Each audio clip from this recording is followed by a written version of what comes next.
The first hidden feature is how to play your footage back at double speed while you're editing. This can save a ton of time while watching longer clips. I assume most of you will just click spacebar and that'll go through your timeline at 1x speed. If you click spacebar and then click L, it'll allow you to double your speed that you're reviewing. Alternatively, you can click J and that'll start to reverse your clip. And if you click J again, that'll do 2x speed of reverse. You can use your J, K, and L keys to play, reverse, and stop accordingly. The next hidden feature is exporting a still frame from your project. On these three lines, you can click them and say export still frame. This is going to give you the option to export either a PNG or a JPEG directly from your video edit timeline. The next is how to add a freeze frame, a super important tool while editing. If I go ahead and click on my video, there's an option here called freeze. I can click that and it's going to create a moment of pause for our video, and I can drag that as long or as short as needed. The next feature is saving a color grade as a preset. Let's say I have my clip that I want to grade. I apply my LUT, I do a temperature conversion, I add some brightness, some contrast, etc. Once I'm done with this, I can either choose to apply to all or save it as a preset for other projects. If I click Save as Preset, what that'll do is upload it into our adjustment and our presets folder. We can then go and import that preset onto our timeline. And what you'll see here is the color grade that we just changed and the values are maintained in that preset. And again, you can upload those to different projects. Another important feature for professional editors is color grading scopes. If you go to the top three lines here, you can say kaleidoscope and turn on. What this will give you is a preview of your three scopes that you need in order to color balance and color grade effectively. For my mobile CapCut users, this one's kind of cool. If you go to new project, there is a library of hundreds, if not thousands of assets for you to use. Personally, I love the backgrounds. I think there's some really cool choice of backgrounds that you can use. Intros and outros, transitions, scenery, etc. And the great thing is it's all free. You can use these without charge. So a great way to save some money, just find your stock footage assets directly from the mobile CapCut app.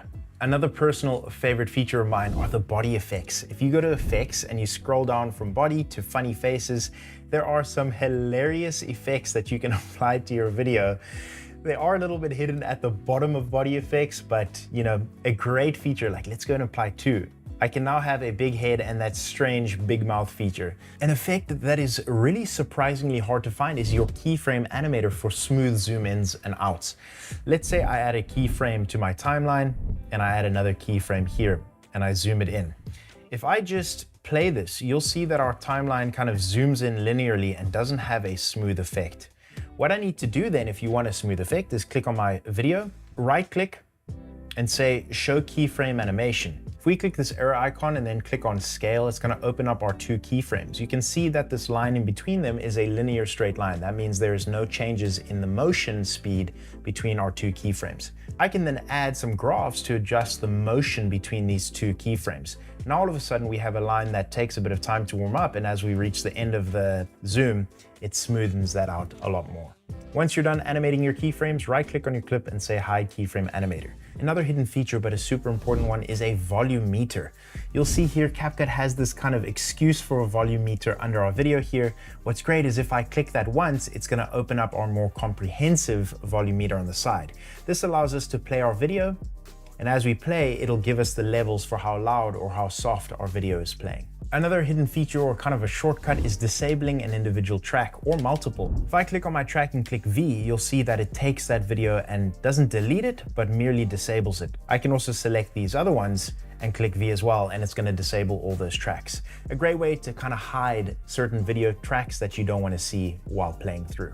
The 11th hidden feature is a captions tool. So if I click on my video and I go to captions, I can go to auto captions and generate some captions, but that's not where it ends. Let's wait for this to finish. What you'll find in this dedicated captions tab is a whole bunch of pre-made animations for your captions. You have multi-line animations, you have bounce out, a personal favorite of mine, zoom out, fade in. That is really, really nice, this kind of fade in effect. Test it, play around with it, but you need to generate these captions using auto captions in order to get access to this captions tab. If your computer is struggling to play back your footage, go back to our favorite three lines and you can go to preview quality and select performance priority. This is gonna downgrade the quality of your timeline in order to smoothen out that playback while you're editing. But don't worry, when you export your video, it'll export that video at full quality instead of performance priority. The second last feature is a new and amazing feature in CapCut. If you right-click on a video that has cuts within it already, you can say split scene. What this is going to do is add cuts for each different shot within that video, which is incredible. Let's say I don't like this shot, I can go ahead and cut that, and it's going to remove that shot entirely. A fantastic tool to save you a ton of time when cutting up clips with different shots in them. And the last feature, not so hidden, but if you go to the top right, there's a shortcut tab where you can learn so many other hidden shortcuts from timeline to player to basic to other. There are so many shortcuts that I think many of us won't and don't make use of while we're editing. These can help not only make your editing faster, but make you have a better output and better project. Guys, I hope you found this informative and that I brought some light to some hidden features inside of CapCut. See you in the next video. Goodbye, everybody.